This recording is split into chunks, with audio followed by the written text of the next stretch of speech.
Hi everyone. Thank you so much for coming to the Q&A stage. If you were here for our last session, they were making some delicious cocktails. Just so you know, the bar will be opening at 3 o'clock. So you just have 25 minutes to wait to have a lovely festive cocktail. In the meantime, we have another great speaker. It's our second last session of the day, and it's great to see such a big crowd here. This speaker has a very famous last name. I'm sure you're all aware. She is a human rights lawyer, a human rights defender. She also is the wife of Julian Assange. Please welcome to the stage, Stella Assange.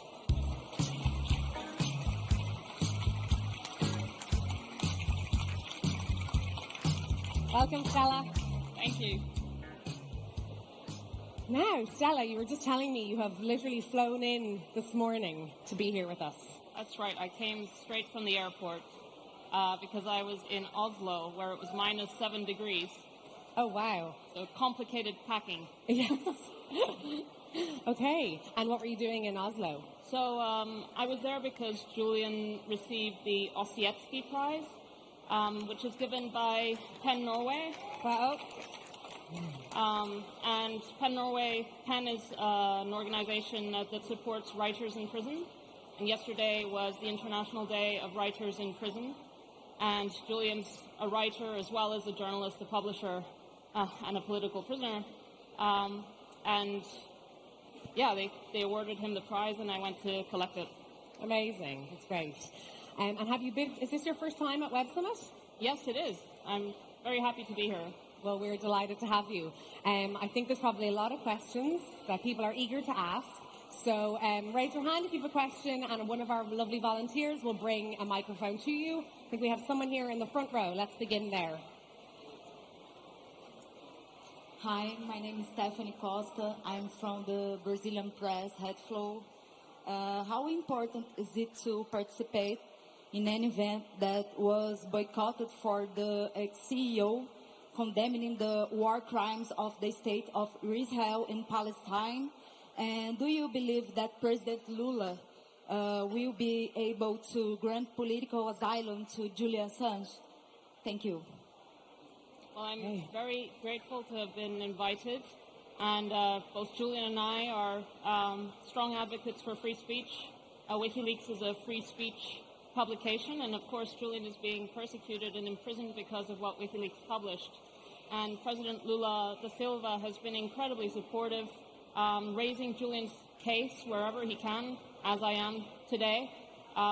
Even at the UN General Assembly, he used his opening speech. You know, this is the one event during every year where the UN comes together in New York and heads of state speak and get together. And during his opening speech, he said Julian has to be freed. This is an attack on freedom of the press globally.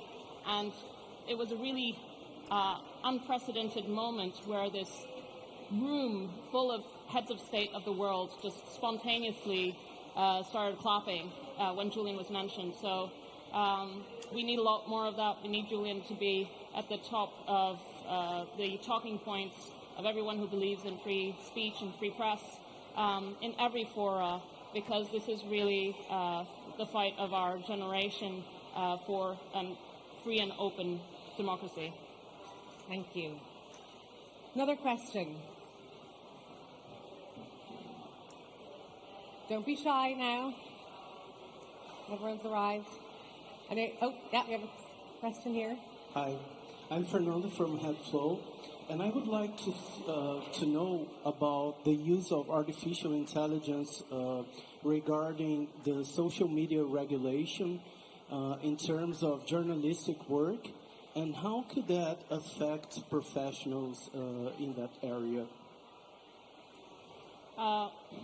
Well, I just last month signed on to something called the Westminster Declaration, which Julian actually signed on to as well, and another 140 people. And the whole idea of it was to have to raise the alarm about how censorship is out of control, and that there's a whole industry of censorship into which technology is integrated, and that we are less and less aware of how censorship even is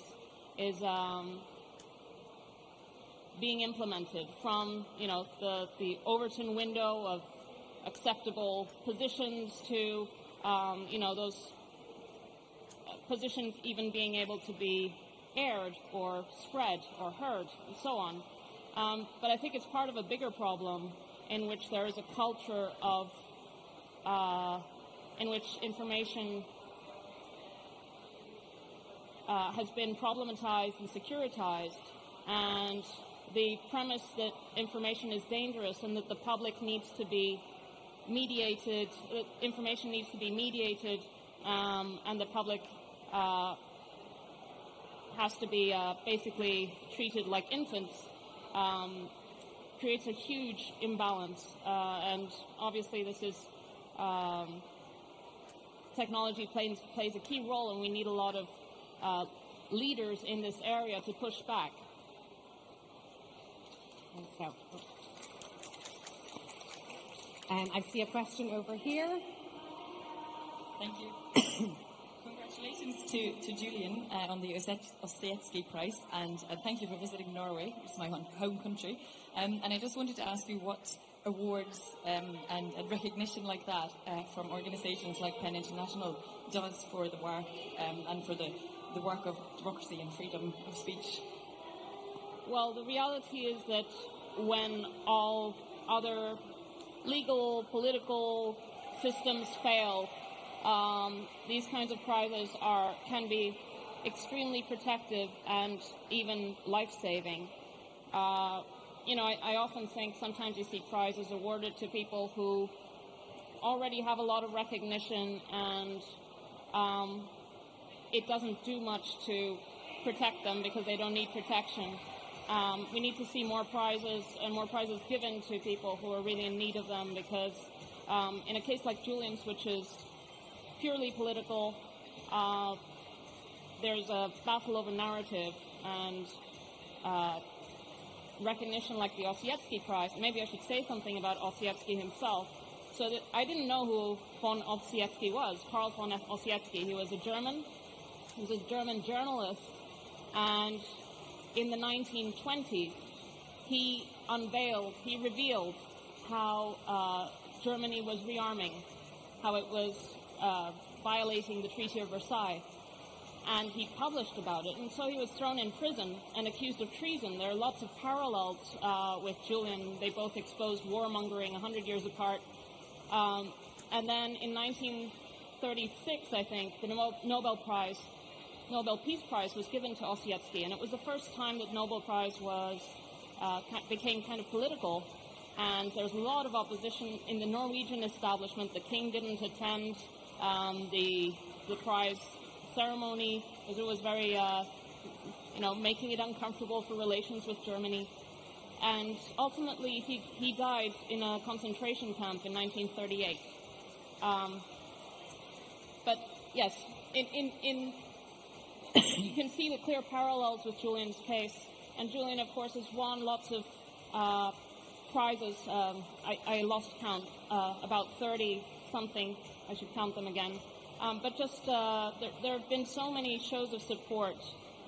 In Italy, for example, I was there last week. I was in Naples, and a number of other Italian cities, including Rome, have given Julian honorary citizenship. And this comes out of ordinary citizens organizing locally and then getting their counselors to take up their requests and delivering on this honorary citizenship, which is not just symbolic, it's politically significant. In a case that is political, symbolic, more than gestures, but shows of support like this really weigh a lot. Okay, great. In the front row here, we have a question. What is your and Julian's view of what is happening in Gaza? And I don't mean a ceasefire, because only a heartless imbecile would not call for a ceasefire.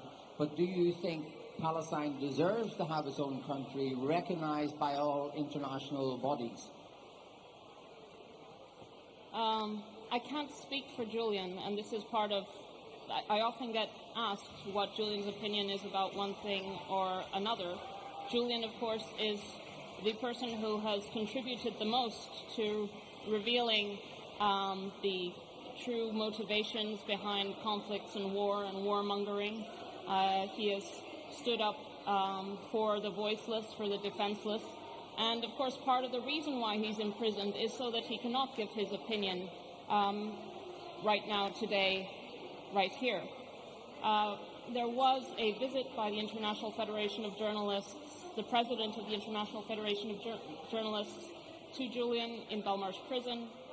Actually, I should say, many of you might not know, that my husband has been imprisoned in the highest security prison in London for 4.5 years without conviction and faces 175 years if extradited to the United States for publishing the truth about war.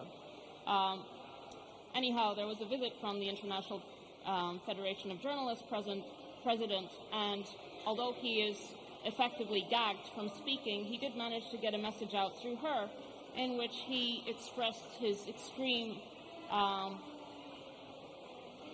concern, worry for the killing of journalists in Gaza, because the reality is soon there will be no more journalists left in Gaza. And the ones who are brought in, who are embedded, of course we all know the problem with embedding journalists. This was precisely the way in which the Iraq and Afghan wars were able to be distorted for so many years, and why WikiLeaks had such an enormous impact when WikiLeaks published the Iraq war logs and the Afghan war diaries, because until that point, the journalists that had been on the ground, embedded with the U.S. or allied forces, had been basically steered and would receive their information by Pentagon spokespersons in their Pentagon briefing rooms in the protected zones. And so when WikiLeaks published this information, then the true inner life of the Afghan and Iraqi war came to the fore. And in relation to Gaza, well, that's precisely why they cut off the internet, why they're trying to prevent information from getting out of Gaza. And yeah.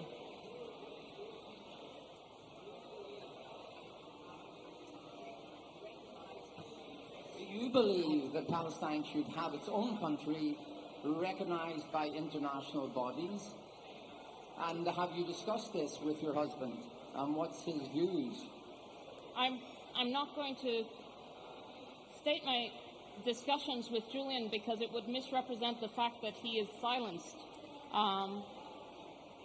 But it is clear that the United Nations and every long-standing international body who has been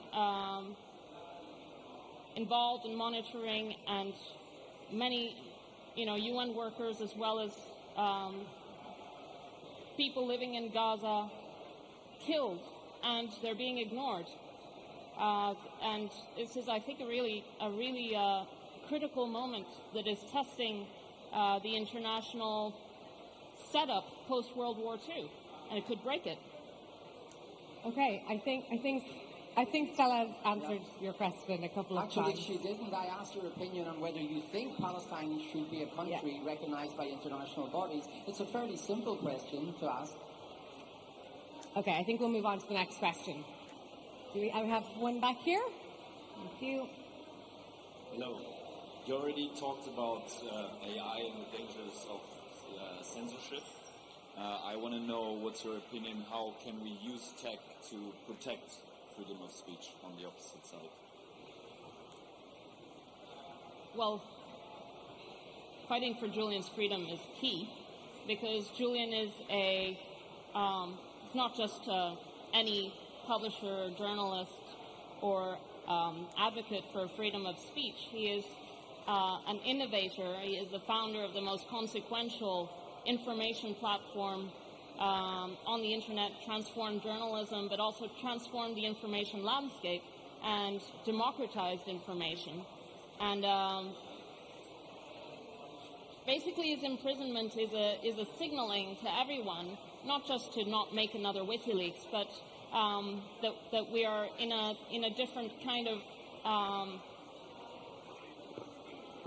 regime, let's say, whereby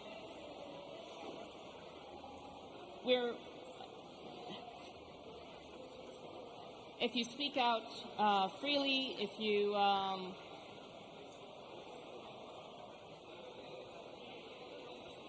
you fight for a free and open and adversarial debate, there will be consequences, and we can't have that. And of course, the effect is chilling on a global level. It's not just a legal precedent that's set with Julian's indictment. It is a political and cultural precedent. And of course, if the United States and the liberal Western democracies are not willing to defend their own principles on something like publishing the truth about war crimes, then there is no standard. There are no standard holders.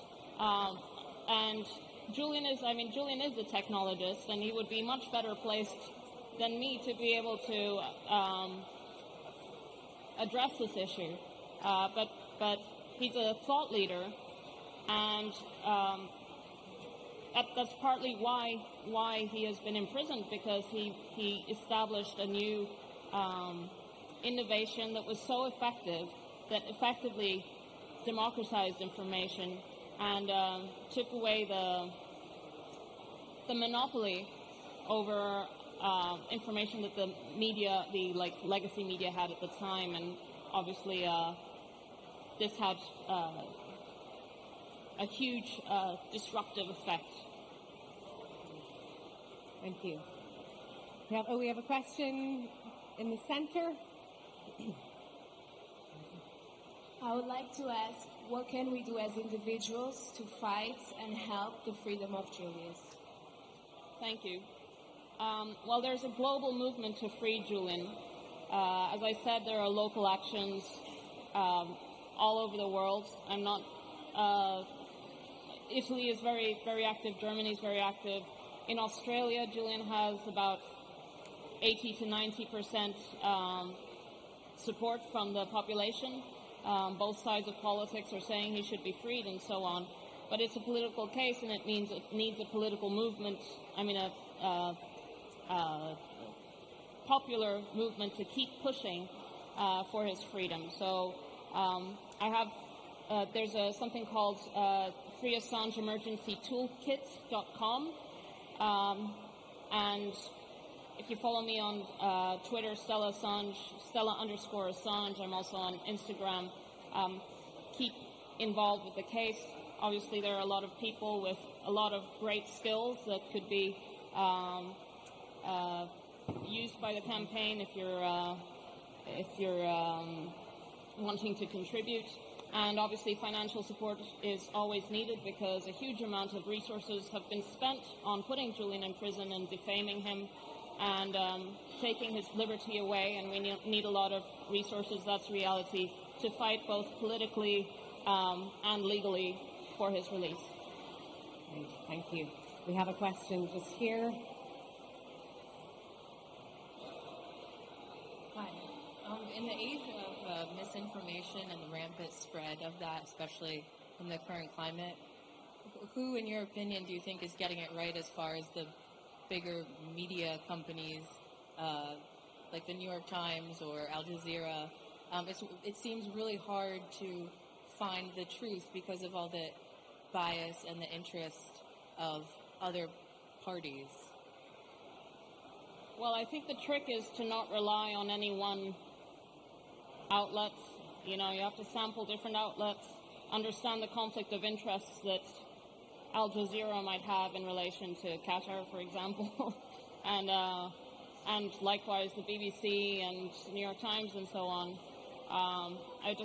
I came across a headline from the New York Times from 1945 saying that said no radiation on ground site of Hiroshima. So when we talk about these big newspapers, there was never a golden age, really. Sometimes they've done good reports, like they still do sometimes, and they also do terrible, terrible mistakes. Not mistakes. It's more sinister than that. But I think also support independent journalism. A lot of the top investigative journalists who used to be in the New York Times or the Guardian and so on, you don't find them there anymore, and they've gone independent, but they were also basically laid off because it's not profitable. It gets them in a lot of trouble, and they get scoops that are often. They do publish classified information all the time, New York Times, Guardian, and so on, every day. You read classified information in the newspaper daily, sometimes top secret, but more often, well, most of the time it is because it's an authorized leak, and so they don't, that's because it advances the agenda of the one who authorized the leak. So in independent investigative journalists who have, you can support directly and read directly, who have a track record as, long-standing, serious journalists, and there are, a number of those. But in terms of outlets, I think we just need to be real about the fact that they are,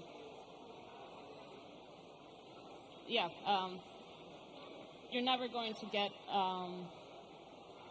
the model is compromised, basically. Thank you. Any other requests? Oh, yeah, we have one back here. Nice to meet you. I have one question, mostly out of curiosity. Has Edward Snowden and Julian ever been in contact before? Edward Snowden. Did you hear him? Yeah. Well, Edward Snowden reached out to WikiLeaks when he was in Hong Kong because he needed to find protection somehow. And that's the first contact there was. I don't know if with Julian directly or WikiLeaks lawyers or what. But Snowden has said some very supportive things of Julian, and he's an incredibly supportive ally, and of course has suffered himself and is suffering himself as a result of his good deeds. Anyway, I have one behind here. Do you think that misinformation and disinformation legislation that's being proposed in different countries could be used by governments to hide inconvenient information? Well, it's clear that that's happening, and that is in fact the purpose of it. You don't need institutes and programs and so on to monitor false information online. Like, if there were any truth to their zeal to stop false information, then they would be the biggest supporters of WikiLeaks and promote the WikiLeaks model as the best possible journalism, right? Interestingly, usually the people who are involved in all that are the worst critics of WikiLeaks because they see it as a true threat. WikiLeaks, by the way, has never published a false piece of information. It has 100% authenticity record, which is unparalleled, unmet by any other organization, publishing organization anywhere. So, of course, what it really is an industry, and the problem is that the, academic institutions and so on that should be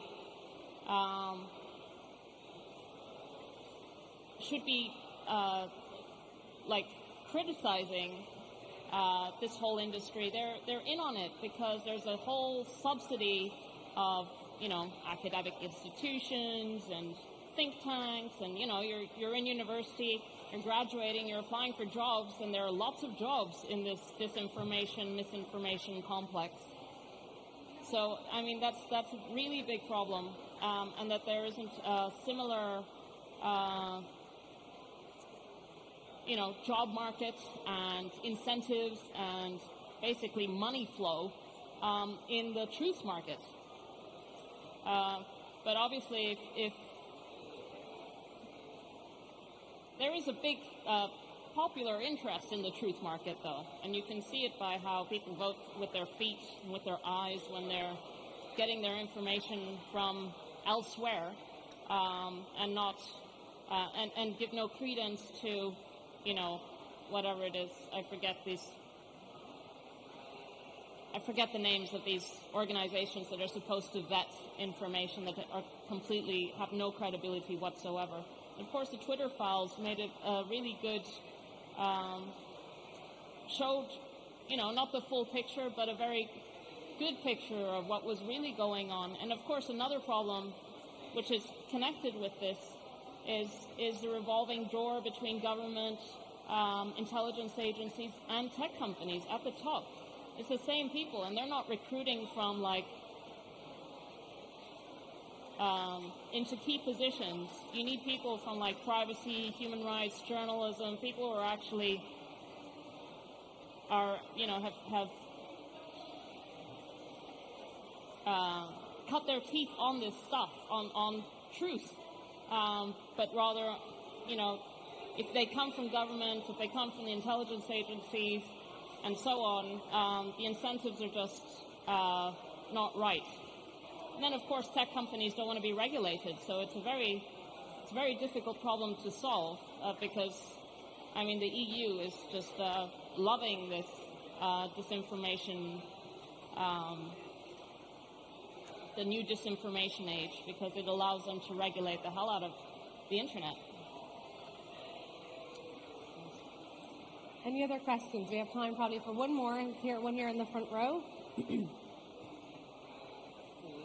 Christina Costa from Germany and Portugal.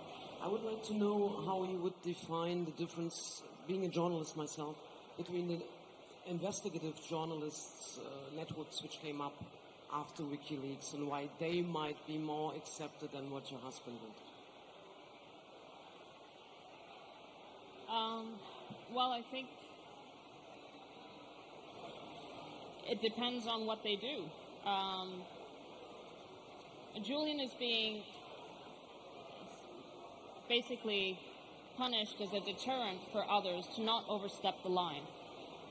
So that is why you get, for example, the Washington Post, the New York Times, and so on, putting out editorials saying that the indictment of Julian is an attack on press freedom itself, because what they're accusing him of is literally receiving information from Chelsea Manning, who is here at the Web Summit, who was the whistleblower, the leaker.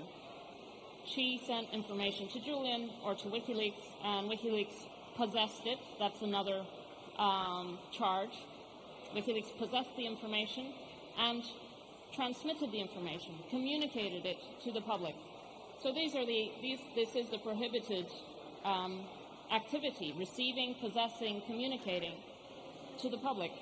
And of course, this is a blueprint to be able to go after anyone who publishes, receives, possesses information that you think shouldn't have been in the public sphere.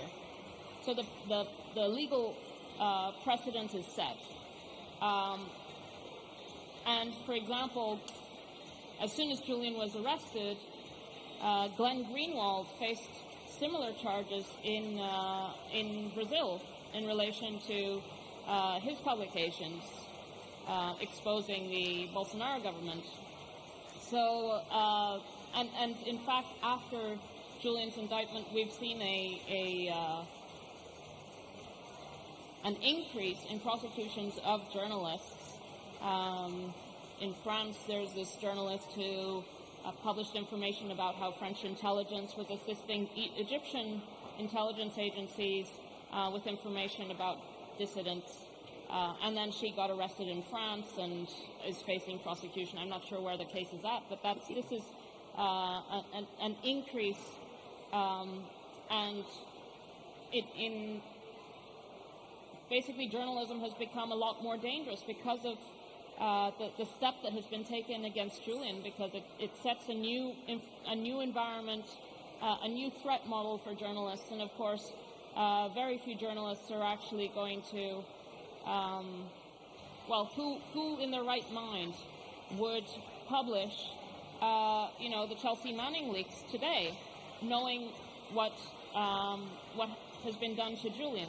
And this is precisely the effect, and this is precisely why we have to change course, and why he has to be freed. Because right now, this is the status quo.